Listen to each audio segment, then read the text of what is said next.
নামাজে সালাম ফেরানোর পরে 5টি আমল করতে কখনো ভুল করবেন না। প্রত্যেক ফরজ নামাজের পরে এই 5টি আমল কখনো মিস করবেন না। নবীজি সাল্লাল্লাহু আলাইহি ওয়াসাল্লাম এই 5টি আমল আরো বেশি আমল করতেন।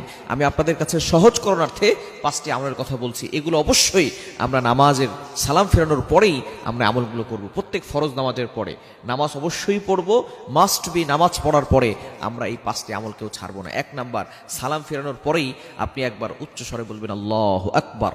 আল্লাহ হলেন সবার বড়। আপনি নামাজ পড়েছেন, সেখানে আল্লাহর ঘোষণা দিয়েছেন। নামাজ শুরু করেছেন আল্লাহু আকবার দিয়ে, নামাজ শেষ করেছেন আসসালামু আলাইকুম ওয়া রাহমাতুল্লাহ বলে। এরপর আপনি আবারও আল্লাহু আকবার বলে আল্লাহকে ঘোষণা দিতে যাচ্ছেন, আল্লাহ আপনি হলেন সবার বড়, আপনার থেকে বড় আর কেউ নাই। এরপরে আপনি বলবেন আস্তাগফিরুল্লাহ। মুসলিম শরীফের হাদিস, তিরমিজি শরীফ, বিভিন্ন সিয়াসিত্তার হাদিসের কিতাবের ভিতরে হাদিসটি এসেছে। 1 নাম্বার হচ্ছে আল্লাহু আকবার বলা, 2 নাম্বার হচ্ছে ইস্তেগফার। অবশ্যই আপনি 3 বার ইস্তেগফার পড়বেন, আস্তাগফিরুল্লাহ আস্তাগফিরুল্লাহ আস্তাগফিরুল্লাহ, এটা 3 বার পড়বেন। এখন অনেকে বলবেন, হুজুর নামাজ তো ভালো কাজ করেছি, ইস্তেগফার করার কি দরকার? ইস্তেগফার হচ্ছে ক্ষমা প্রার্থনা করা, এটা গুনাহের পরে মানুষ করে। এটা নামাজ তো ভালো কাজ, নামাজের পরে আবার ইস্তেগফার কেন পড়বো? মনে রাখবেন, নামাজে দাঁড়িয়েছেন, আপনি আল্লাহর সামনে দাঁড়িয়েছেন, কারণ আসসালাতু মিআরাজুল মুমিন, নামাজ হচ্ছে মুমিনদের জন্য মেয়ারাজ। যখন কোনো ব্যক্তি নামাজে দাঁড়ায় তখন সে কেমন যেন আল্লাহর সামনে দাঁড়িয়ে যায় এবং আল্লাহ তাআলা ওই বান্দার সাথে কথা বলতে থাকেন।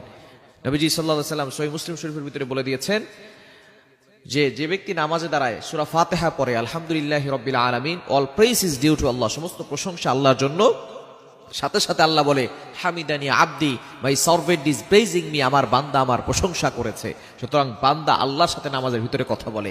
এখন আপনি নামাজের ভিতরে আল্লাহর সামনে দাঁড়িয়েছেন, এখানে যদি আপনার কোনো ভুল হয়ে যায়, আপনার জানা হোক অজানা হোক, জানা অজানা কোনো ভুল হয়ে গেলে আপনি আল্লাহর কাছে ক্ষমা চাইবেন। ভালো কাজ নামাজ, এই ভালো কাজের ভিতরেও আমাদের ভুল হওয়ার সম্ভাবনা আছে। এজন্যই আমরা নামাজের শেষে কি চমৎকার ভাবে নবীজি সাল্লাল্লাহু আলাইহি ওয়াসাল্লাম আমাদেরকে শিক্ষা দিয়েছেন, একবার আল্লাহু আকবার বলার পরে 3 বার আস্তাগফিরুল্লাহ আস্তাগফিরুল্লাহ আস্তাগফিরুল্লাহ আল্লাহর কাছে ক্ষমা প্রার্থনা করে নিব। তাহলে নামাজের ভিতরে যে ভুল ত্রুটিগুলো হয়েছে ছোটখাটো, এগুলো আল্লাহ পাক রব্বুল আলামিন ক্ষমা করে দিবেন।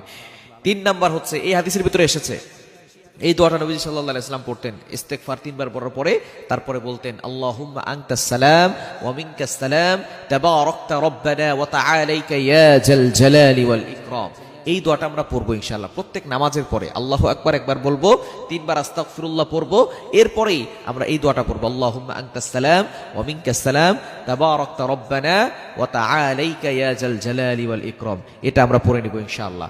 এরপরে হচ্ছে আমরা 4 নম্বরে আয়াতুল কুরসি পড়বো। নামাজের পরে আয়াতুল কুরসি অবশ্যই পড়বেন। 5 ওয়াক্ত নামাজের পরে আয়াতুল কুরসিটা পড়ে নেবেন, কেননা নবীজি সাল্লাল্লাহু আলাইহি ওয়াসাল্লাম জানিয়ে দিয়েছেন, মান ক্বারা আয়াতাল কুরসি ফি দুবুরি কুল্লি সালাত